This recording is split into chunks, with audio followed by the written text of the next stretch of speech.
2025 সালে বিশ্বের সবচেয়ে নিরাপদ দেশের স্বীকৃতি পেয়েছে ইউরোপের ছোট কিন্তু সংগঠিত দেশ অ্যান্ডোরা। সদ্য প্রকাশিত নাম্বিও সেফটি ইন্ডেক্স অনুযায়ী অপরাধের হার, নাগরিক নিরাপত্তা, আইনশৃঙ্খলা বাহিনীর প্রতিক্রিয়ার গতি এবং সামাজিক স্থিতিশীলতার ভিত্তিতে এবছর অ্যান্ডোরাকে প্রথম স্থানে রাখা হয়েছে। ফ্রান্স এবং স্পেনের মাঝখানে পিরেনিস পর্বতমালার কোল ঘেঁষে অবস্থিত দেশটির নিরাপত্তা সূচক 84.7, যা বিশ্বে সর্বোচ্চ।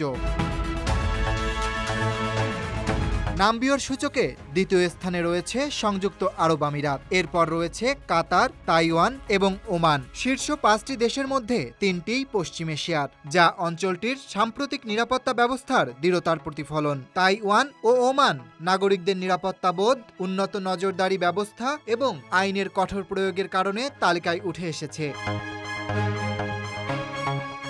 তবে দক্ষিণ এশিয়ার দেশগুলোর অবস্থান তুলনামূলকভাবে পিছিয়ে। বাংলাদেশের অবস্থান সবচেয়ে নিচের দিকে 126তম, ভারতের অবস্থান 66তম, পাকিস্তানের 65তম এবং শ্রীলঙ্কার 59তম।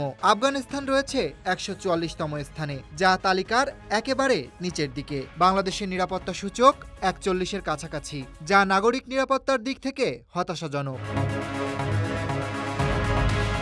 বিশ্লেষকদের মতে বাংলাদেশের শহরাঞ্চলে অপরাধ প্রবণতা, রাজনৈতিক সহিংসতা, দুর্বল বিচার ব্যবস্থা এবং আইনশৃঙ্খলা বাহিনীর সীমিত সক্ষমতা নিরাপত্তা পরিস্থিতিকে দুর্বল করে তুলেছে। রাজধানী ঢাকায় ছিনতাই, ট্রাফিক বিশৃঙ্খলা, মলম পার্টির উৎপাত এবং নারী ও শিশুর প্রতি সহিংসতার অভিযোগ প্রতিনিয়ত বাড়ছে। এই প্রেক্ষাপটে নাগরিকদের মধ্যে নিরাপত্তাহীনতার বোধও বাড়ছে।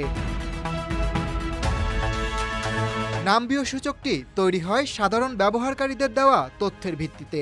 সরকারি পরিসংখ্যানের সঙ্গে এর পার্থক্য থাকলেও এটি বাস্তব জীবনে নাগরিকদের অভিজ্ঞতা ও নিরাপত্তা বোধকে প্রতিনিধিত্ব করে। ফলে এই সূচক নাগরিক জীবনের মান ও রাষ্ট্রের সুশাসন মূল্যায়নের এক গুরুত্বপূর্ণ মানদণ্ড হয়ে উঠেছে।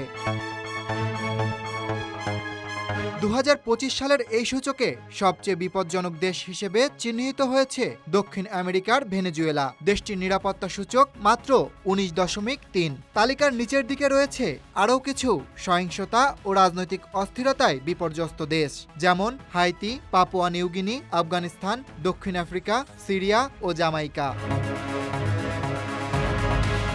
নিরাপত্তা ব্যবস্থার উন্নয়নে বাংলাদেশের সামনে এখন এক বড় চ্যালেঞ্জ। নিরাপত্তা নিশ্চিত করতে হলে শুধু বাহিনীর উপস্থিতি বাড়ানো নয়, বরং তাদের সক্ষমতা বাড়ানো, প্রযুক্তি নির্ভর নজরদারি, দ্রুত বিচার এবং জনসচেতনতা বৃদ্ধির মাধ্যমে সামাজিক সহনশীলতা তৈরি করা জরুরি। নাগরিকদের নিরাপত্তা নিশ্চিত করা রাষ্ট্রের মৌলিক দায়িত্ব, আর সেই বিশ্বাস ফিরিয়ে আনাই এখন সময়ের বড় দাবি। Dhaka express desk report.